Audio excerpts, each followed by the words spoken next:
In the bustling halls of the Galactic Council's Grand Chamber, thousands of alien representatives watched in stunned silence as the holographic display showed yet another of their mighty warships crumbling under Earth's devastating counterattack. The High Counselor, with their iridescent scales shimmering under the chamber's ambient light, gripped the edges of their podium so tightly that tiny cracks began to form in the ancient marble. "Impossible," the High Counselor whispered, their voice carrying through the perfect acoustics of the chamber. "This primitive species was supposed to be an easy conquest. Their technology is centuries behind ours. Their weapons are practically stone tools compared to our plasma cannons. How are they doing this?" The truth was, they had gravely underestimated humanity. When the Galactic Council's invasion fleet first appeared in Earth's orbit 6 months ago, they expected the usual response: panic, chaos, and swift surrender. Instead, they found unity. In the face of an overwhelming alien threat, Earth's nations had done something unprecedented. They stood together. Admiral Sarah Chin, commander of Earth's hastily assembled United Defense Fleet, allowed herself a small smile as she watched the alien flagship retreat from Luna's orbit. The retrofitted mining vessels, now armed with experimental weapons that even she barely understood, had proven devastatingly effective against the invaders' supposedly superior technology.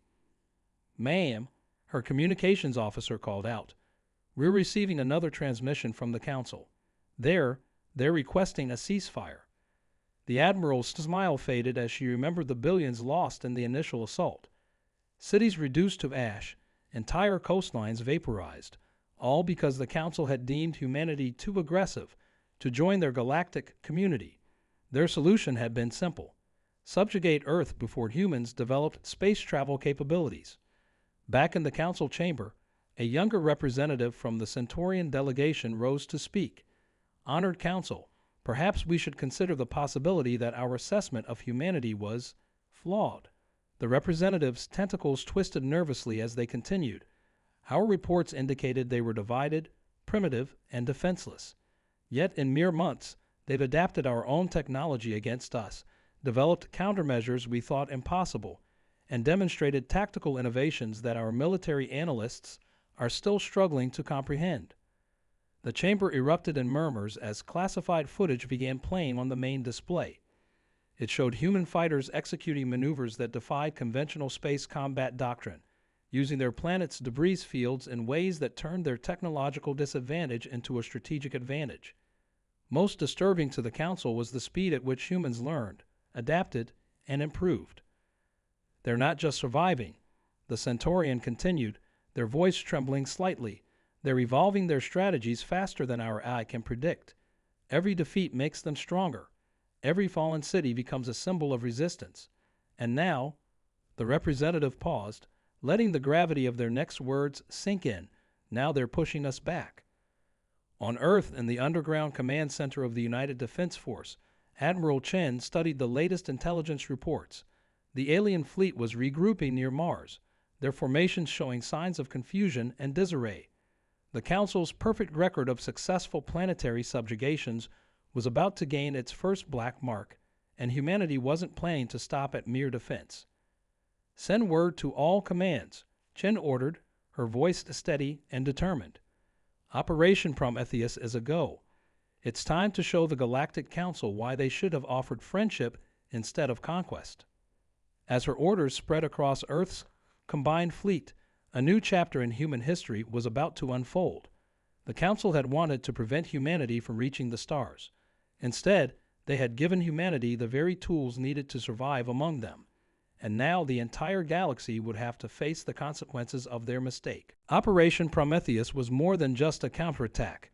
It was humanity's declaration that we would no longer be confined to our solar system. The plan had been months in the making, born from the desperate analysis of captured alien technology and the relentless human spirit that refused to accept defeat. Admiral Chen walked through the retrofitted hangar of Lunar Base Alpha, watching as engineers and scientists worked tirelessly on what appeared to be ordinary asteroids. But these weren't just space rocks, they were humanity's Trojan horses. Each one had been hollowed out and equipped with experimental warp drives reverse-engineered from damaged alien ships. The Council never bothered to map the asteroid belt properly, explained Dr. James Sullivan, the lead scientist of Project Prometheus. His eyes gleamed with pride as he gestured toward the modified asteroids. They assumed we couldn't possibly use such primitive resources effectively. That's the problem with being technologically superior for too long. You start underestimating simple solutions. The plan was elegantly straightforward. Launch these weaponized asteroids through the gaps in the Council's defense network. While their sensors would detect the asteroids, they would register as natural space debris until they activated their warp drives right in the middle of the alien fleet. Back at the Galactic Council chamber, the tension was reaching a breaking point. The Orcsian representative, their crystalline form reflecting the chamber's lights and angry pulses, demanded immediate action. We cannot allow this embarrassment to continue. These humans are making a mockery of our military supremacy. Perhaps, interrupted a wizened voice from the shadow of the chamber's upper tier, that is precisely why they deserve our attention rather than our annihilation. The speaker emerged, Ambassador Vin of the Ancient Observers, a race so old they remembered the founding of the Council itself. Their presence at this session sent ripples of unease through the assembly. In 10,000 cycles, Vin continued, their age-weathered tentacles swaying gently, I have never seen a species adapt so quickly, fight so resourcefully, or demonstrate such potential. Yet instead of offering guidance, we chose dominance. Instead of extending a hand in friendship, we showed them the fist of conquest. Are we truly surprised they responded in kind? On the bridge of her flagship, Admiral Chen received the final confirmations. All asteroid units were in position. The Council's fleet, still regrouping near Mars, remained unaware of the threat hiding in plain sight. She took a deep breath, remembering the words her grandfather had told her long ago. The greatest victory isn't in defeating your enemy, but in making them realize they should never have been your enemy in the first place. All units, she commanded, her voice carrying across the entire human fleet, execute Operation Prometheus on my mark. In the Council chamber, alarms suddenly blared to life. The holographic display showed multiple anomalies appearing throughout their fleet's formation. The High Counselor leaped to their feet, mandibles clicking in agitation as they watched dozens of supposedly harmless asteroids transform into warfare platforms right in the heart of their armada. Impossible, someone screamed. They couldn't have mastered warp technology so quickly. But they had, and as the first wave of humanity's counterattack began, the Galactic Council faced a terrifying revelation. They hadn't just failed to subjugate Earth. They had awakened a sleeping giant. The question now wasn't whether humanity would join the galactic community, but whether the community was ready for humanity. Ambassador Vin watched the chaos unfold with ancient eyes that had seen the rise and fall of countless civilizations. For the first time in millennia, they felt something new, hope.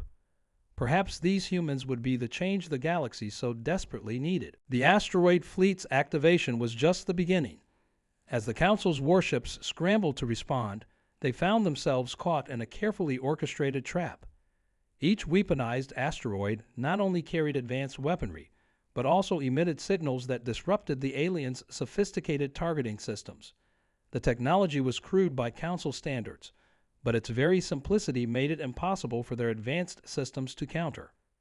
Status report, the High Counselor demanded, their scales now a pale shade of anxiety as the holographic displays showed chaos spreading through their fleet. The response came not from their officers, but from Admiral Chen herself, who had somehow hijacked their communication channels. Your ships are currently surrounded by 347 modified asteroids. Her voice rang clearly through the Council chamber. Each one is equipped with what we call an EMP pulse generator, primitive technology by your standards, but effective enough to disable your shields. I suggest you consider your next moves carefully. The Council representatives watched in horror as their supposedly invincible armada found itself powerless against these improvised weapons. Ships that cost billions of credits to build were being systematically disabled by technology that any first-year engineering student on their worlds would have dismissed as obsolete. In the Lunar Command Center, Dr. Sullivan monitored the energy readings with growing concern. Admiral, he called out, The alien ships are trying to adapt. They're attempting to modify their shield frequencies. We have maybe 20 minutes before they figure out how to counter our EMPs." Chen nodded, having expected this.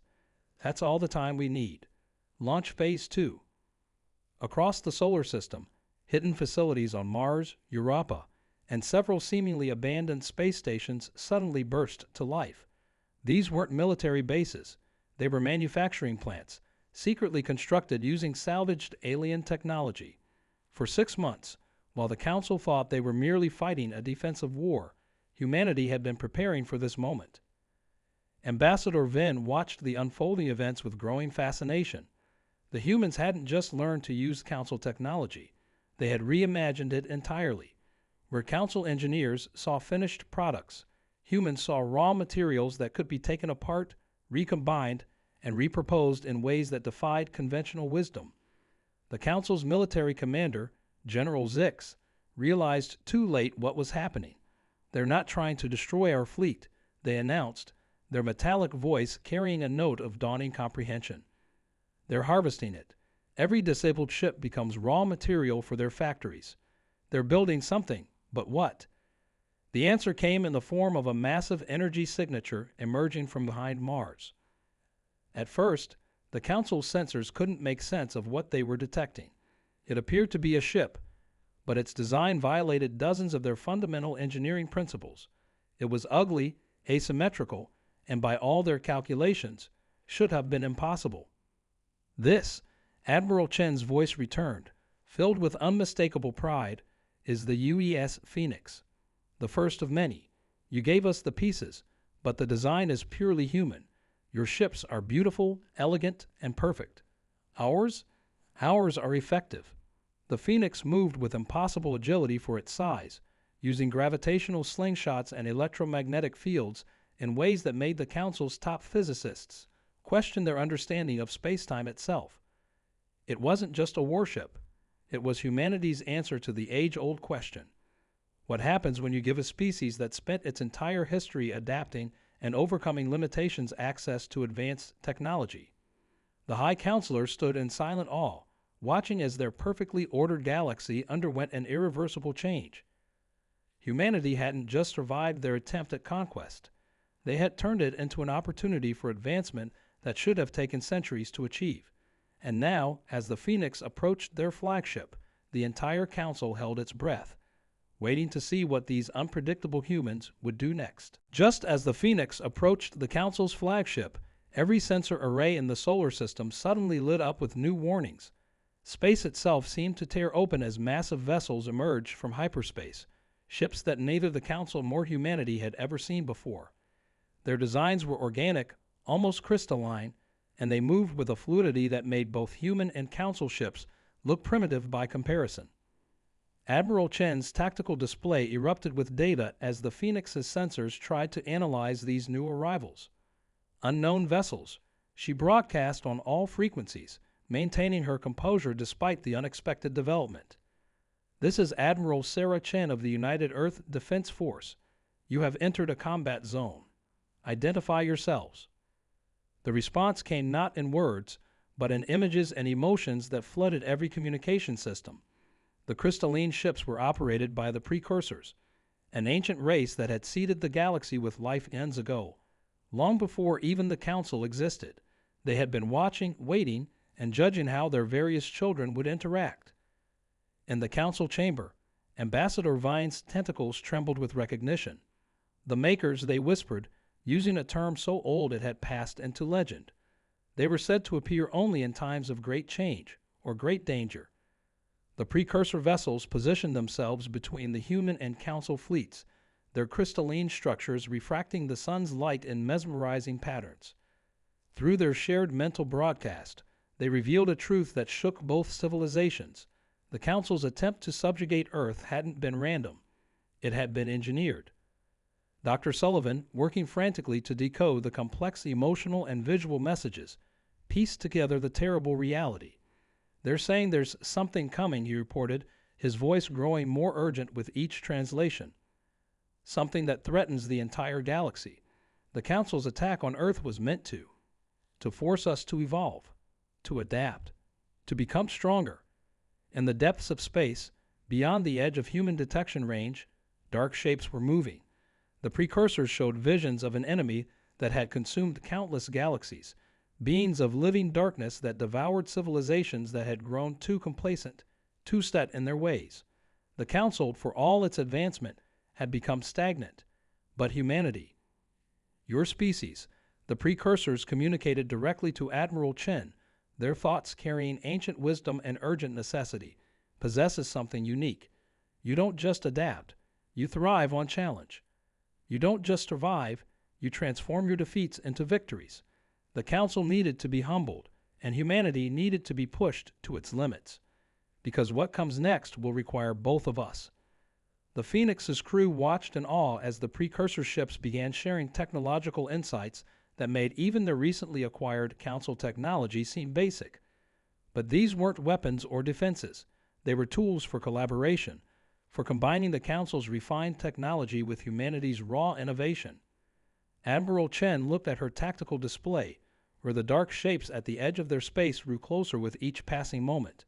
The Council ships, still partially disabled from Operation Prometheus, now seemed less like enemies and more like potential allies in a much larger conflict. The real test wasn't whether humanity could defeat the Council. It was whether both civilizations could set aside their differences and face an enemy that threatened them all. High Counselor, Chen called out, her voice carrying the weight of this new responsibility. I believe it's time we discussed terms for a very different kind of relationship. As she spoke, the Phoenix's systems began integrating the precursor insights, its structure shifting and evolving in ways that defied conventional physics. The ship that had been built to fight the Council was transforming into something else entirely. Humanity's first contribution to a war for the survival of all sentient life. Behind her, Earth glowed blue and beautiful, unaware that it had just become the front line in a conflict that would determine the fate of not just one species or civilization, but of all life in the galaxy. The integration of precursor technology transformed the Phoenix into something unprecedented, a hybrid of human ingenuity, Council refinement, and ancient wisdom. Its crystalline structures pulsed with new energy as Admiral Chen and the High Counselor stood together on its modified bridge, watching as the first wave of dark entities emerged from the void. They're unlike anything our legends described, the High Counselor admitted, their scales shifting to match the somber mood. The beings of living darkness moved like oil on water, absorbing light and energy from everything they touched. The few outer colonies that lay in their path had gone silent hours ago. But humanity had spent its entire existence preparing for moments like this, even without knowing it. We fought in the dark before, Chen responded, her fingers dancing across the newly configured control interface. The question isn't whether we can see them, it's whether we can make them see us. Operation Phoenix, as it came to be known, was beautifully simple in concept, but mind-bendingly complex in execution. The Council's ships, guided by centuries of precise engineering, created a perfect formation around Earth. Human vessels, piloted with their characteristic unpredictability, danced between these positions, their movements seemingly chaotic but carefully calculated. The precursor artifacts pulsed in harmony with both, creating a web of energy that stretched across the solar system. The dark entities struck with overwhelming force, but found themselves caught in humanity's greatest talent, turning an enemy's strength against them. Every bit of energy they absorbed was channeled through the Council ship's pristine conduits, amplified by human-modified crystals, and redirected through the precursor network. Now, Chen commanded, and Dr. Sullivan activated the final phase. Every disabled asteroid, every salvaged piece of technology, every jury-rigged human invention suddenly lit up with purpose. The darkness had expected to find easy prey. Instead, they found themselves trapped in a cage of light built from the combined knowledge of 3 civilizations. But victory, as humanity had learned countless times before, rarely comes without sacrifice. The energy web was holding, but the Phoenix's systems were overloading. The ship had become the linchpin of the entire defense network, and the strain was proving too much for even its hybrid systems. We need to maintain the containment field for another 3 minutes, Sullivan announced, his voice barely audible over the groaning of stressed metal and crystal. After that, the reaction becomes self-sustaining. The Phoenix won't last 3 minutes, Chen realized, sharing a knowing look with the High Counselor. In that moment, generations of conflict between their species dissolved in the face of a simple truth: survival sometimes requires sacrifice. The High Counselor nodded, understanding passing between them. Together, they initiated the Phoenix's final protocol. The ship's hybrid core went critical, releasing a burst of energy that no single civilization could have achieved alone. The darkness, caught in this web of light and sacrifice, finally became visible, and in becoming visible, became vulnerable.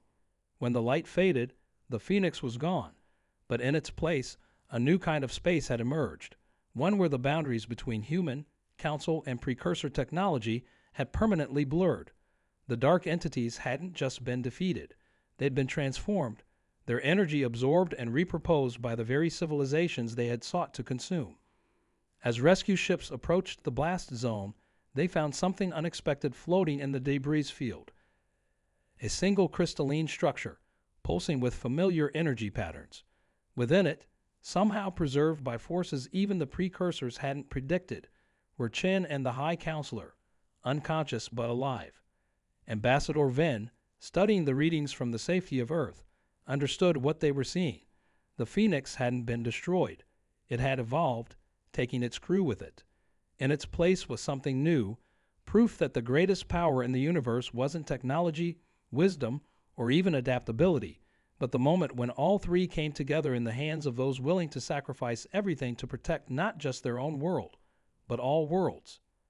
The war was over, but humanity's greatest journey was just beginning. The stars above Earth no longer represented a barrier or a battlefield. They were a road forward, one that would be traveled together. 3 months after the battle that had changed the course of galactic history, Earth had become an unlikely center of interstellar cooperation. The crystalline structure containing Admiral Chen and the High Counselor had been carefully transported to a newly constructed facility in the Himalayas, where scientists from all three civilizations worked tirelessly to understand what had happened. Dr. Sullivan stood before the pulsing crystal, its light casting dancing shadows across his tired face. It's not just preserving them, he explained to the gathered representatives. It's evolving them. Every day, the energy patterns become more complex, more intricate. It's as if the Phoenix's final transformation is still ongoing. The precursors who had chosen to maintain a permanent presence on Earth shared images suggesting that this was more than mere survival. It was the next step in galactic evolution. The crystal wasn't just a cocoon. It was a bridge between what life was and what it could become. As if responding to their discussion, the crystal's rhythm suddenly changed. Its surface, previously smooth and opaque, began to clear like morning fog burning away in sunlight. Inside, Chen and the High Counselor opened their eyes for the first time since the battle, but they were no longer quite the same beings who had entered the crystal. "We saw it," Chen whispered, her voice carrying new harmonics that made the air itself seem to vibrate. "We saw everything." The High Counselor's scales now shifted not just with emotions, but with thoughts themselves, creating patterns that told stories without words. They spoke of what they had witnessed in their chrysalis state, countless possible futures, the true history of the galaxy, and most importantly, the path forward. The dark entities hadn't been destroyed. They had been shown a different way to exist, one that didn't require consumption and destruction. The Phoenix was never just a ship, the High Counselor explained, their voice interweaving with Chen's in perfect harmony. It was a proof of concept, proof that different ways of thinking, different approaches to existence, could create something greater than the sum of their parts. Ambassador Ven, who had become Earth's official liaison to both the Council and the precursors, understood the implications immediately. The galaxy wasn't just changing, it was healing, growing beyond ancient divisions and fears. Humanity's gift hadn't been their technology or their adaptability, but their fundamental belief that enemies could become allies, that differences could become strengths. 1 year after the battle, the first joint academy was established on Mars, where students from all species came to learn each other's ways. Council precision merged with human creativity and precursor wisdom, creating innovations that would have been impossible for any one civilization alone. The crystal that had transformed Qin and the High Counselor became the heart of this new academy. Its energy patterns were studied, replicated, and eventually understood, leading to new forms of travel, communication, and existence itself. The darkness that had threatened to devour the galaxy became a cautionary tale, a reminder of what happens when fear of difference overshadows the potential of unity. As Earth's first sunset of the new galactic year painted the sky in brilliant colors, Admiral Chen stood with her former enemies and new allies, watching ships of all designs dance through the atmosphere. The Phoenix's sacrifice had lit a path forward, showing that the greatest adventures often begin when we look past our fears to see the potential in others. "We thought we were fighting for survival," she said, her transformed voice carrying to all who needed to hear it. "But we were really fighting for the right to grow, to change, and to become something more than we ever imagined possible." Above them, the stars seemed to shine brighter, beckoning not with challenge or threat, but with promise, the promise of a future where differences weren't just tolerated, but celebrated as the very force that would drive their shared civilization forward into the infinite possibilities that awaited them all.